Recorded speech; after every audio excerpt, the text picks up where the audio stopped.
Hello everyone, it's Brent with Investing on the Go. If you're new here, I help people build long-term wealth by staying consistent through simplified investing challenges and real transparency. So subscribe to stay consistent and hit that thumbs up. Today we're breaking down what's really inside credit card rewards and how I avoid overspending and turn my groceries into investable rewards. And trust me, you'll want to stick around for this one. So let's go ahead and dive into it. The credit card traps. Let's be honest, credit card companies are not your friends. They design reward programs for one reason and one reason only, to get you to spend more money. And for most people, it works. The whole system is built around a few traps that everyone falls into. The first trap, and most dangerous, is carrying a balance. The average interest rate on credit cards sits at around a staggering 22 to 24% right now. Think about it. If you earn 2% cash back but carry a balance for just a couple of months, the interest you'll pay will completely wipe out any rewards you'll earn for the entire year. Carrying a balance is the fastest way to turn your free rewards into an expensive problem. It's the cardinal sin of the rewards game. If you don't pay your bill in full every single month, you're not earning rewards, you're losing money. The second trap is the psychology of it all. Earning rewards feels like a game, right? It makes you want to spend more to win more. Studies on consumer behavior shows that reward programs are incredibly effective at encouraging spending, tempting you to buy stuff you don't even need just to watch the reward balance climb. But what good is a free $50 in rewards if you racked up debt to get it? And finally, the last one here is the complexity trap. Banks create complicated reward structures with rotating categories and earning caps. They want you to settle for the easiest path, which for most is a statement credit.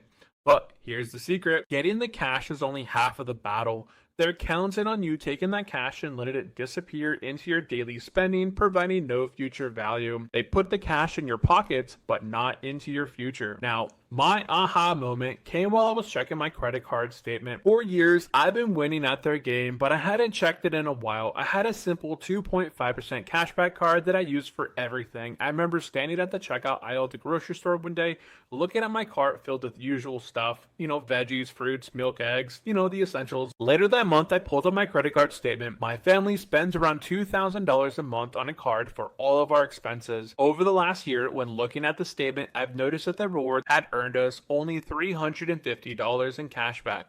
I realized that my once 2.5% cashback card had been reduced to 1.5%. Now, here you can see the difference between a 1% cashback and a 3% cashback. It's a staggering $480 difference for normal monthly spending. That was my aha moment. My once 2.5% cashback had been reduced to a 1.5. I had to find something that fit my goals better. My goals have always been to pay off my credit card in full every month to net the largest statement credit, where I could then keep it in a semi-high yield savings account where it could yield some returns, or I can invest it to build future wealth, allowing the money to be seeded for an investment that could grow for decades. It's as simple as it sounds, but many people treat rewards like a refund and spend it right away. Instead, they need to start treating it like an asset. That shift in mindset changes everything. Now, looking up at the top here, I don't know what your guys' cashback cards are at, but here is the normal, from 1 to 3%, depending on a $2,000 monthly spending here. 1%, we're at 240, 1.5, 360, 2%, 480, 2.5, 600, and 3% is $720, all with the same spending amount, just all with different cashback percentages. So just kind of keep that in mind. Now, next, we're going to go ahead and cover my 3-step investment strategy playbook. Number 1, we're going to be finding the right tool that works for you. We'll go ahead and discuss a few. Number 2, we're going to allow automate investing. And then number 3, we're going to allow our money to compound, because that is where our money is really going to begin to shine.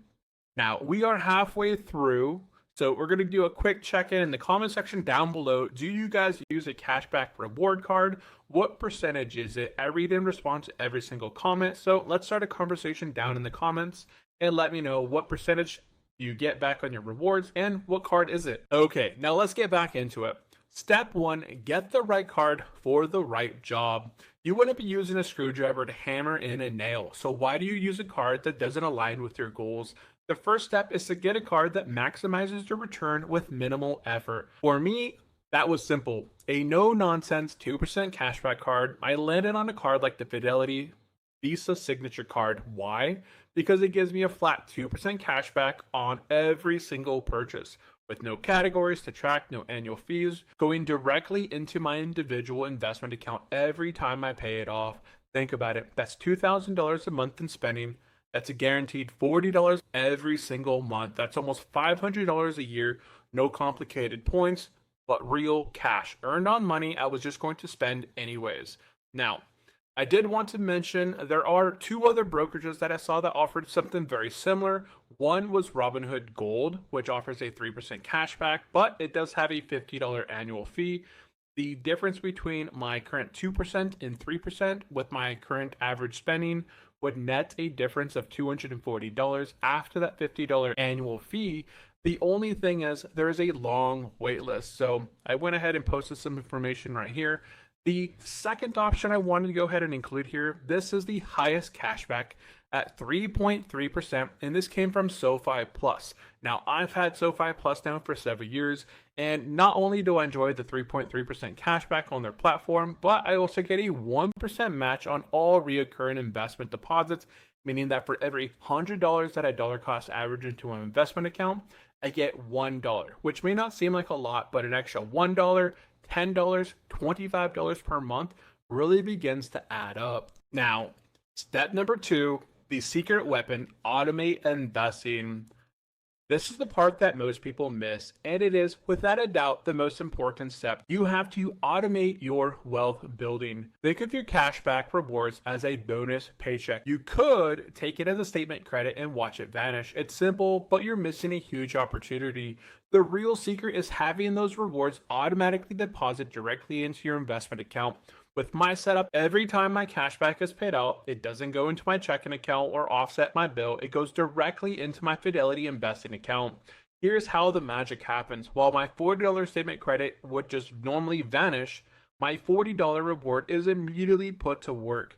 It's invested in a money market fund such as SPAC, where it starts earning interest from day one. It's no longer a reward, it's an asset. You're paying yourself first with the bank's money. Here on the right, I went ahead and included the SPAC's APY as of October 1st, 2025. We can see that the 7-day yield is offering a 3.81%. So as soon as the rewards kick into my individual account, it begins getting invested and earning interest right away. Next is step 3, the compounding payday, a real world example. Now, let's put this all together and show you the math on turning rewards into real wealth. After 1 year of using this strategy, just spending my normal $2,000 a month, I've stacked up nearly $500 in rewards in my investment account. It doesn't sound as flashy as a first class ticket, but let's look at the long game. If you took $500 a year and invested it and you kept doing it year after year, the power of compounding takes over. Let's say your investment earns an average return of 7%. After 10 years, that's not $5,000 that you've put in, it's grown to nearly $7,000. If we look at the numbers for 20 years, it's now, instead of $10,000, it's over $20,000. And after 30 years, it's not $15,000. That $15,000 would net you roughly $50,000, all generated from rewards on spending you were doing anyways. This all goes back to my $1,000 investment challenge, where instead of $40 a month, we're taking $25 every single week or $100 every single month and compounding those returns in a combination of reward system and direct deposits, dollar cost average. Here, I went ahead and took a snippet over a 30-year period. That $15,000 in total contributions of $500 every single year multiplied by those 30 years would grow to an approximate $47,230.45. And I went ahead and just kind of posted the math here. After 10 years, total contributions of $5,000, approximate value, $7,000. 20 years instead of 10,000, it's a little over 20,000 at 20,497. And at 30 years, instead of $15,000, that's our contributions or cash reward back, we would have $47,230.45. So this is kind of that mind shift, shifting from spending that reward money, and that's just like extra credit that you just want to go out and spend, to just invested it in your account, right? Don't think of it as it's your money. Think of it as an asset. Remember, the alternative was $500 with just being spent, but by using this 3-step strategy, I turn a meaningless rebate into a retirement boosting asset. This is how my groceries are helping fund my future. Now, referral mentions. If you're ready to take action today, here are 3 tools that I personally use. SoFi Money, you guys can get up to $325 bonus, a 3.8% APY on your savings, plus checking, credit card, investing all in one place. Then we have SoFi Invest. If you guys use the link down below, start with $25, so get a $25 bonus, and you can join our $1,000 investment challenge, where we're depositing $25 every single week to grow our investment to over $1,000 within this account. And then number 3, Policy Genius. Get fast, affordable life, home, auto insurance, all tailored to protect your family without breaking the bank. All links are in the pinned comment below, so you can check them out. And let's go ahead and get on with the video. Now, addressing the objection, I know what you're thinking. There has to be a catch, and there are 2 objections that I hear all the time. First, but what about the higher reward rates from other cards? You're right, some cards offer 5% in rotating categories, but you're going to have to track them, you're going to have to activate them, and often the bonus rewards are capped. The beauty of a flat 2% card is the simplicity. It guarantees a great return on all of your spending, not just some of it. It's a strategy you can set and forget, which means you'll probably stick with it. Consistency is more powerful than chasing a few extra percentage points. Second, but isn't investing complicated and risky? It can feel that way, but we're not talking about picking stocks. My rewards are automatically invested in SPACs, a government money market fund, one of the most stable, low-risk places to park cash while still earning interest and deciding on my investments. Now, the point isn't to become a day trader. It's about getting your money out of a zero investment environment and putting it somewhere it can grow. You can then choose your own investment based on your risk tolerance, but the principle is the same. Make your rewards productive. Quick recap, groceries to wealth. Again, stop wasting your rewards. Get it invested, at least in a high yield savings account. And then from there, you guys can choose to invest those rewards if it's not cash paid directly to you, but cash that's being invested into your future. Now, as I said, that $500 on a yearly basis over 10 years, instead of becoming $5,000, can become $7,000. Instead of $10,000, it become $20,000. Instead of $15,000, it become $50,000. So get out there and stop wasting those rewards. Again, turn daily spending into future wealth. 3-step playbook is a simple, repeatable process. Now, if you did find this video helpful, subscribe for more weekly investing tips. Smash that like button, and don't forget to check out the links in the pinned comment to start building your own financial foundation. Thank you all for watching. Drop me a comment down below. Are you going to start investing your cashback rewards after watching this, or have you already been investing your cashback rewards? Also, again, what cashback card are you using? Are you getting a 1%, 2%, 3%? Let me know down in the comments section below. I'll see you guys in the next one. I really appreciate you tuning in, hanging out. Subscribe again for weekly investing videos, and I'll see you guys in the next one.